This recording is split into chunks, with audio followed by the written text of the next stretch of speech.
गुरुवार को जरूर करें ये 5 काम, खुल जाएगा बंद किस्मत का ताला। तो आज मैं बात करूंगी गुरुवार के दिन कौन से ऐसे काम करके अपने जीवन में आने वाले परेशानियों दूर कर सकते हैं। कुछ ऐसे उपाय हैं जिससे आने वाले जीवन में परेशानियों से निजात पा सकते हैं। अगर आप पूजा पाठ कम करते हैं या नहीं भी करते हैं तो कुछ ये उपाय करके, जो गुरु ग्रह से जुड़े उपाय हैं, जिन्हें करके आप अपनी परेशानियों से निजात पा सकते हैं। गुरु ग्रह के बारे में जान लीजिए। गुरु ग्रह जो होता है पति पुत्र का कारक गुरु ग्रह है। पति पत्नी का रिश्ता खराब है, बच्चे पढ़ाई में मन नहीं लगाते, बात नहीं सुनते, उनका तो ये उपाय जरूर करें। और गुरु ग्रह शिक्षा धन का भी कारक होता है। गुरु ग्रह को मजबूत करने के कुछ कार्य बताऊंगी जो गुरुवार को हमें बिल्कुल नहीं करना चाहिए। अगर हम वो काम करते हैं गुरुवार को तो हमारा गुरु ग्रह कमजोर हो जाता है और हमारे ऊपर उसका नकारात्मक ऊर्जा का वास करता है और हम अनेक तरह की परेशानियों से घिर जाते हैं। जो काम हमें सबसे पहले नहीं करना चाहिए वो है हमारे घर से कचरा या कबाड़ अपने घर से बाहर नहीं निकालना चाहिए। बहुत बार ऐसा होता है कि हमें याद नहीं रहता है कि आज कौन सा दिन है और हम अपने घर से कचरा निकाल देते हैं, यानी कि अपने घर में जो कबाड़ रखते हैं, जैसे खराब वस्तुएं हो जाती है, उन्हें अगर कबाड़ी वाला आता है तो हम उनको निकाल कर दे देते हैं।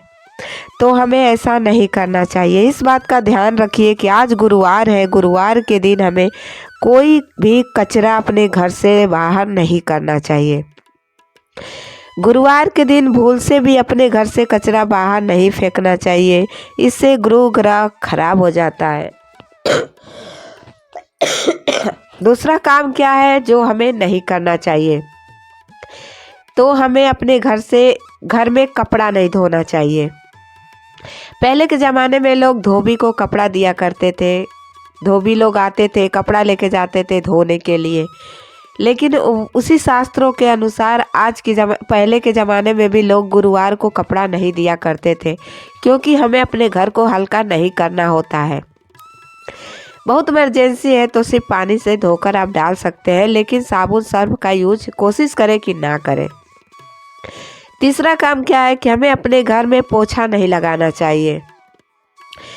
झाड़ू लगा ले, ज़्यादा से ज़्यादा साफ़ सफाई ना करें, सिंपल सा झाड़ू लगाएं, लेकिन ज़्यादा डीप क्लीनिंग ना करें। पहले के ज़माने में लोग के घर में मिट्टी का घर होता था जो गोबर से लिपाई करते थे। लेकिन अभी क्या है कि सबका घर पक्का हो गया है। पहले गांव में भी लोग का मिट्टी का घर हुआ करता था, लेकिन आज के ज़माने में गांव में भी किसी का मिट्टी का घर नहीं है, तो इसलिए पोछा लगाया जाता है। तो हम कोशिश करें आप लोग कि गुरुवार के दिन पोछा ना लगाएं। बहुत लोग क्या करते हैं कि झाड़ू से पानी डालकर धो देते हैं घर को, चलो पोछा नहीं लगा रहे, लेकिन ये भी नहीं करना चाहिए क्योंकि वो तो क्लीन ही हुआ ना, घर तो साफ हुआ। इसलिए गुरुवार को ये सब चीज़ें नहीं करना चाहिए। चौथा काम क्या है कि बाल नहीं काटना चाहिए। और हम सुहागिन महिलाओं को कभी भी गुरुवार के दिन बाल नहीं धोना चाहिए। किसी भी सुहागिन महिला को, पुरुष हो बच्चे हो, इन लोगों को, जैसे पुरुष लोग को दाढ़ी नहीं बनवाना चाहिए, बाल नहीं कटवाना चाहिए, महिलाओं को भी बाल नहीं काटना चाहिए और महिलाओं को बाल धो के इस दिन स्नान भी नहीं करना चाहिए। स्नान करें लेकिन बाल से नहीं, क्योंकि हमारे जीवन में अनेकों परेशानियां आ जाती है। जो हमारा गुरु ग्रह जब कमज़ोर हो जाएगा तो हर तरफ से हमको परेशानियां ही झेलना पड़ेगी। तो गुरुवार को हम अपना ऐसा कोई काम ना करें कि जिससे हमारा गुरु कमज़ोर हो और हमें परेशानियों से घिर जाना पड़े। तो नियम क्या है जो हमें बिल्कुल नहीं करना चाहिए। पहले के ज़माने में लोग वही पोछा लगा घर लिपाई करते थे। आज के ज़माने में लोग पोछा लगाते हैं। आज के ज़माने में फैशन के ज़माना है, लोग बाल काट लेते हैं, धो लेते हैं, नाखून काट लेते हैं। तो ये सब चीज़ें क्या है, मानने वाली चीज़ें। अगर आप मानते हैं तो ठीक है, नहीं मानते हैं तो फिर वही परेशानियां घिरती है। तो हमको पता नहीं चलता है कि हम किस कारण से इतना हमारे ऊपर तकलीफ आई है। तो इस बात का हमको ध्यान रखना चाहिए हम लोगों को कि हमारा गुरु कमज़ोर कैसे मजबूत हो, कमज़ोर ना हो, गुरु ग्रह कमज़ोर ना हो, मजबूत हो। फिर चारों तरफ से परेशानियां जब घिर जाते हैं तो धन की कमी, कर्जे हो जाते हैं, हर परेशानियां आ जाती है। फिर हमको समझ नहीं आता कि ये क्या हो रहा है। तो आप ये गलती ना करें जिससे आपके गुरु ग्रह कमज़ोर हो जाए। गुरुवार के दिन हमें नाखून भी नहीं काटना चाहिए, इस बात का आपको ध्यान रखना चाहिए। बहुत सारे बच्चे हैं गुरुवार के दिन नाखून काट लेते हैं, स्कूल जाना होता है, ये सोचते हैं सब बेकार की बातें हैं, कहावतें हैं, कोई मानता नहीं है। लेकिन इससे क्या होता है, बच्चों के जीवन में बहुत बुरा प्रभाव पड़ता है, जिससे उनके पढ़ाई में मन नहीं लगता, उनका कोई भी काम अच्छा नहीं होता है, वो किसी की बात नहीं सुनते हैं। क्योंकि नाखून काटना छोटी मोटी बात नहीं है। गुरुवार के दिन ये सब चीज़ें जब मना है तो थोड़ा बहुत शास्त्र की बातें भी मान लेनी चाहिए। क्योंकि जो हमारा गुरु है ना, गुरु ग्रह है ना, जो पढ़ाई का कारक भी है, इसलिए उनके पढ़ाई में बाधा आती है। बच्चे अच्छे नंबर से पास नहीं होंगे, दिमाग काम नहीं करेगा। तो इसलिए अपने बच्चों को समझाएं, आप भी समझें कि हमें गुरुवार को क्या नहीं करना चाहिए। गुरु ग्रह पति का भी कारक होता है, इसलिए सुहागिन महिलाओं का अपने बाल नहीं काटे और ना ही धोने चाहिए। अगर ऐसा करती है तो गुरु कमज़ोर होता है, फिर खराब होता है, फिर पति पत्नी में लड़ाई झगड़े, अच्छा भी नहीं होता है, पति पत्नी का रिश्ता खराब हो जाता है। तो ये वो बातें थी जो हमारे गुरु ग्रह को कमज़ोर होने के लक्षण हैं, जो जान ले कि इसके क्या दुष्परिणाम होते हैं गुरु ग्रह के कमज़ोर होने के कारण। तो इसलिए हमें ये सब चीज़ें नहीं करनी चाहिए। तो आइए कुछ ऐसी बातें जानते हैं जिससे हमारा गुरु ग्रह मजबूत होता है और हमें गुरुवार को एक करना चाहिए। हम इस तरह की सारी परेशानियों से मुक्त हो सकते हैं, क्योंकि गुरु ग्रह भी एक पति संतान का भाग्य और हमारे सुख संपत्ति का कारक गुरु ग्रह ही होता है।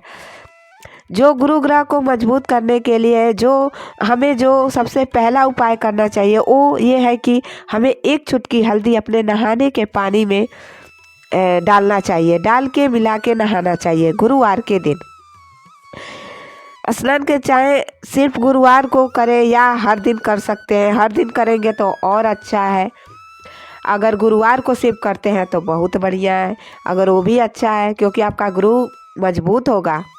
और जिन लड़कियों का विवाह में कोई बाधा है या जो शादीशुदा लड़की होने वाली है, कि मतलब उनकी शादी होने वाली है, शादी नहीं हो रहा है, उनको जैसे रिश्ते नहीं मिल रहे हैं, तो उनको हल्दी मिलाकर हुआ जल से स्नान करने से उनकी लगन खुल जाती है और विवाह हो जाता है। ऐसा बहुत बड़ा अचूक उपाय है। जिन लोगों के विवाह में देरी हो रही है उन लोगों को ये उपाय ज़रूर करना चाहिए।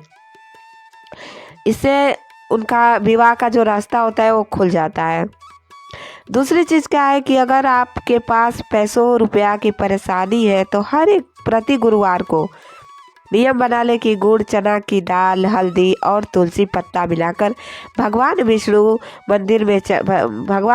की मंदिर में चढ़ाएं और भोग लगाएं, पूजा करें। भगवान विष्णु और विष्णु शेषनाग की पाठ करें। रोजाना करें तो अच्छा ही है, लेकिन गुरुवार को ज़रूर करना चाहिए। जीवन में ऐसे उपाय, चमत्कारी उपाय होते हैं जो हमें थोड़ा बहुत अपनाना चाहिए। अगला कार्य क्या है कि गंगा जल में हल्दी मिलाकर पूरे घर में हमें छिड़काव करना चाहिए। वो इसलिए छिड़काव करना चाहिए कि अगर हमारे घर में लड़ाई झगड़ा हो रहा है, ज़्यादा होता है, बीमारी है, परिवार के लोग गुस्सा करते हैं, हमारे घर में कलह बना है, हमारे घर में नकारात्मक ऊर्जा को ख़त्म करना होती है, मतलब हर तरह से परेशानी से अगर आप घिरे हुए हैं, तो इसलिए हल्दी और गंगा जल में मिलाकर पूरे घर में छिड़काव करना चाहिए। अंदर से करते करते बाहर जाना चाहिए, बाहर मेन गेट्स के बाहर करके तब अंदर आना चाहिए। अगला कार्य क्या है कि हमें अपने घर में प्रति गुरुवार को पीला हल्दी, पीला चंदन, केसर जो हो उससे आपको रोज़ तिलक करना चाहिए। अपने बच्चों को करें, स्कूल जाने से पहले उन्हें भगवान विष्णु को प्रणाम कराएं, उनको हल्दी और चंदन जो बना है तिलक करने के लिए उसके तिलक करें। इससे क्या होता है कि बच्चों का मन एकाग्र होता है और बच्चों का मन पढ़ाई में लगता है, बच्चे पढ़ने में अच्छे हो जाते हैं, अच्छे नंबर से पास होते हैं। तो इसलिए बच्चों को कोशिश करें कि डेली तिलक करें। अगर इस चीज़ का तिलक करते हैं तो बच्चों का मन अच्छा हो जाता है, जो खुशहाल रहते हैं।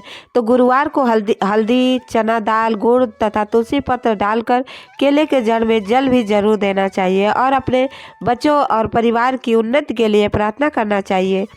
और हर सुहागिन महिलाओं को ये काम जरूर करना चाहिए, क्योंकि सुहागिन महिलाएं जो होती हैं अपने परिवार के लिए शुभ मानी जाती है, घर की लक्ष्मी कहते हैं। इसलिए महिलाओं को जरूर करना चाहिए। गुरुवार को पीला भोजन जरूर करना चाहिए। चना की दाल का हलवा भी बना के खा सकते हैं, बेसन बनाकर।